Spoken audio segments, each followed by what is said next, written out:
potom, keď som začal podnikať a začal som dostávať vyrobili sme prvý 1 000 000 korún zisku, tak skutočne som mal taký pocit takej životnej nespravodlivosti niekedy.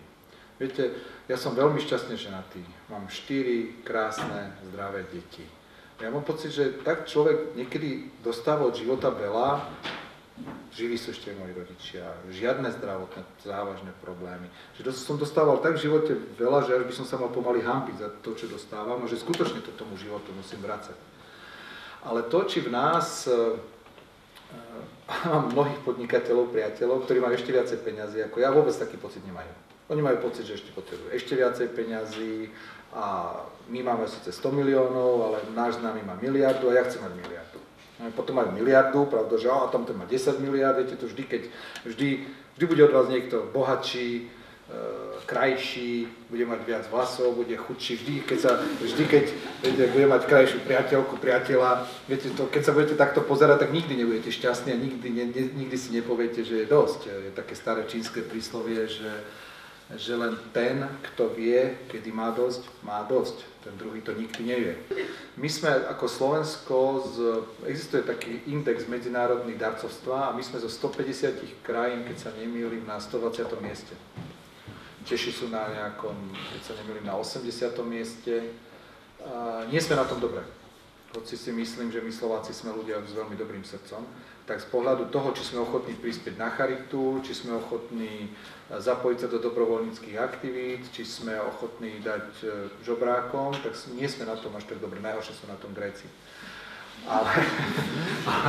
Ale nie sme na tom dobre.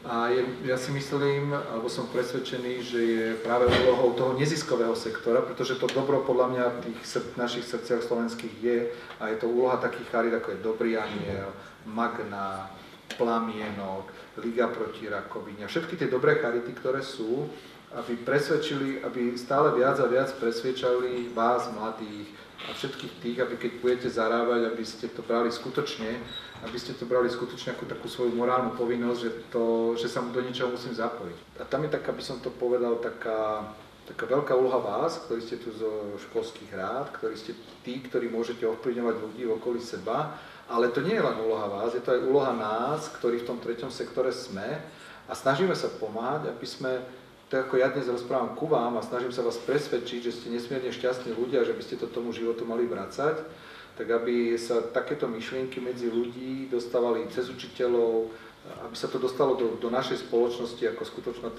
taká morálna povinnosť, taká ľudská, aby sa to dostalo do nás, aby keď niekto potrebuje pomôcť, aby sa do tej pomoci zapojil. Keby štát dobre fungoval, tak v princípe nie je potrebná žiadna charita. Ak by štát sa dobre vedel postarať o to, že keď človek ochorie, takže sa kvôli tomu nedostane na hranicu chudoby, tak nemusí existovať Dobrý aniel.